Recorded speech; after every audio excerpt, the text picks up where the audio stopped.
Mario et Sonic, c'est la plus grande rivalité des années 90 dans le jeu vidéo. Et c'est drôle parce que ça se ressent même jusqu'à dans leurs jeux à succès. Là où Super Mario Bros 1 et 3 sont de super jeux, le 2 est bien moins populaire. Alors que pour Sonic, c'est l'inverse. Le troisième opus a certains défauts assez particuliers qui lui sont propres, mais ça on y reviendra dans une vidéo dédiée. Et le premier opus est bon évidemment, sinon il aurait pas propulsé Sonic au rang de mascotte de la firme, mais quand on a Sonic 2 à côté, on voit tout simplement pas l'intérêt de jouer à la même chose, mais en moins bien. Et dites-vous que Sonic 2 a eu un tel succès qu'il demeure carrément le jeu le plus vendu de sa console. C'est vous dire l'impact que ce dernier a eu lors de sa sortie. Alors installez-vous confortablement et laissez-moi vous raconter quelques petits trucs à savoir sur Sonic 2, le meilleur jeu Sonic de tous les temps.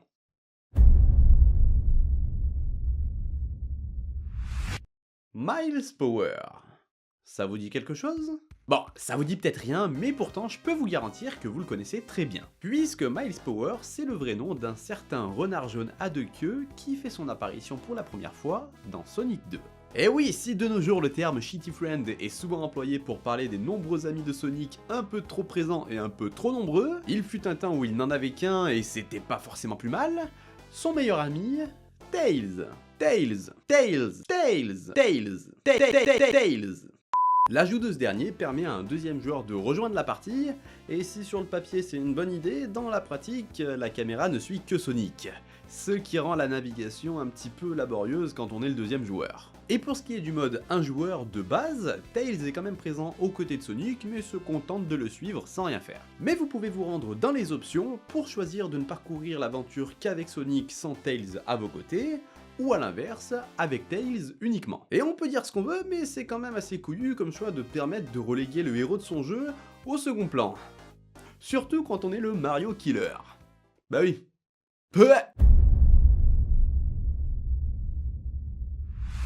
Parmi les nouveautés les plus marquantes de Sonic 2, il y a évidemment la transformation de Sonic en Super Sonic.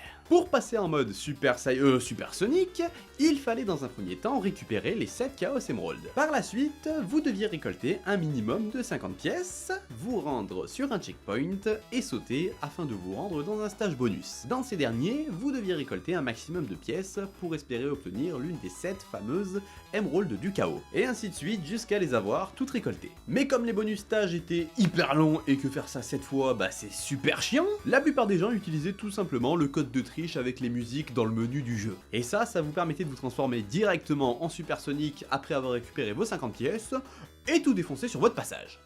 Et ça, t'as dit 50 pièces tout à l'heure. J'ai dit pièces? Ouais. Mais non, j'ai dit rings. Par la suite, vous deviez récolter un minimum de 50 pièces. Dans ces derniers, vous deviez récolter un maximum de pièces après avoir récupéré vos 50 pièces. Enfin, fallait quand même faire gaffe un petit peu parce que la seule chose à laquelle même Super Sonic ne résiste pas, c'est les gouffres. Donc selon les niveaux, vous transformer en Super Sonic sera plus une contrainte qu'un avantage. Évidemment, la transformation ne dure pas de façon indéfinie, puisqu'elle consomme vos rings à chaque seconde, et disparaît quand ces derniers tombent à 0. Et c'est drôle maintenant que j'y pense, mais ça fait quand même vachement penser à l'étoile dans Mario. Putain! Entre DBZ et Mario, l'inspiration, ça y va chez ces gars, dis donc, hein. Non mais, je rigole, c'est sûrement un hasard. Un hasard.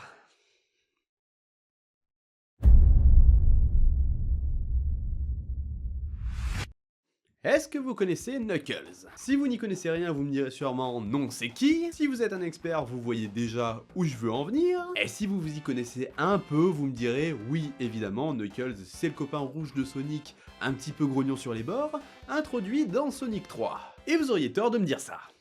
Enfin, pas totalement mais je vais vous expliquer.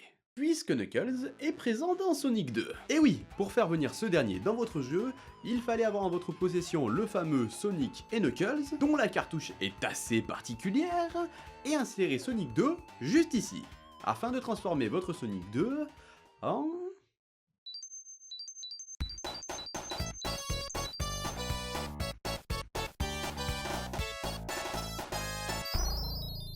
Ouais mon gars, Knuckles prend le contrôle du jeu et maintenant c'est le seul personnage jouable. Bon, tout ça c'est possible grâce à la cartouche de Sonic et Knuckles qui était un vrai petit bijou de technologie puisqu'elle permettait entre autres d'introduire de nouveaux personnages dans les anciens jeux de la série. Et c'est pas juste un skin puisque ce dernier possède les mêmes capacités que dans Sonic 3.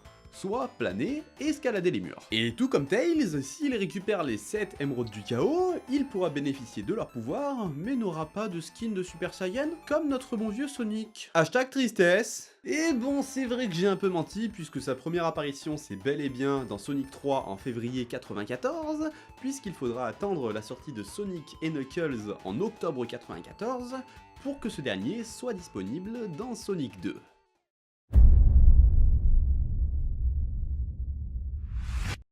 Bon, ok, Sonic 2, c'est super cool, mais pourquoi exactement? Parce que jusque-là on a parlé de Tails, de Super Sonic, de la possibilité de jouer Knuckles, mais y a pas que ça, on est d'accord. Eh bien mon ami, oui, on est d'accord, si Sonic 2 est le jeu le plus vendu de sa console, c'est car il relègue le premier opus au rang de bêta, tellement il améliore tout. Déjà, bon c'est une évidence, et c'est comme ça chez toutes les licences existantes depuis toujours, quand un nouvel opus sort, il est plus beau que l'ancien. Enfin, sauf chez Pokémon, mais eux c'est un cas désespéré, alors laissez tomber. Ensuite, il y a une nouvelle mécanique révolutionnaire, c'est le spin dash. Et le spin dash, c'est quoi? Eh ben c'est tout con, c'est ça. La possibilité de faire une roulade sur place pour prendre de la vitesse. C'est tellement une évidence qu'en vrai c'est en grande partie à cause de cette fonctionnalité manquante qu'il est difficile de se replonger dans le premier opus après avoir joué à n'importe quel autre jeu de la série. Bref, je vais pas exagérer plus que ça, mais vraiment le spin dash ça fait partie de l'ADN de Sonic. Et ensuite bah c'est tout con, mais il y a tout simplement plus de zones avec plus de niveaux à l'intérieur. On ajoute à ça le mode versus qui permet de faire la course contre un ami, et on obtient la recette du jeu Sonic le plus apprécié de tous les temps. Est-ce que vous comprenez un peu mieux pourquoi même après tout ce temps, la plupart des gens parlent de Sonic 2 comme le meilleur opus ayant vu le jour? Même si évidemment il y a eu quelques très bons jeux depuis, Sega a souvent fait des choix assez discutables, ce qui a progressivement amené à une baisse de qualité des jeux. Mais ne vous en faites pas, on en reparlera un jour. Notamment du cas assez particulier de Sonic 3, un jeu qui se voulait être un peu le jeu Sonic ultime dans l'âme, mais qui à cause d'une mauvaise gestion en interne, a surtout laissé un goût amer aux fans au moment de sa sortie. Enfin bref, cette vidéo touche à sa fin, merci de l'avoir regardée, si elle vous a plu, lâchez un like, ça nous soutiendra énormément, partagez-la à vos proches, et si vous avez d'autres choses à nous apprendre sur Sonic 2, ce dont je ne doute pas, partagez-le nous en commentaire, ça nous fera extrêmement plaisir de vous lire. Je l'ai pas fait en début de vidéo, du coup j'en profite pour remercier les personnes qui nous soutiennent sur Tipeee, et vous inviter à aller y jeter un œil, puisque Time to Play, bah c'est pas seulement une chaîne YouTube, c'est aussi une association qui aimerait bien organiser des événements en lien avec le jeu vidéo. Enfin bref, c'est le premier lien en description, si jamais vous êtes un petit peu curieux, je vous invite à aller jeter un petit coup d'œil, ça nous fera plaisir. Et moi je vous dis à très bientôt pour de nouvelles aventures, c'était Nex pour Time to Play, ciao!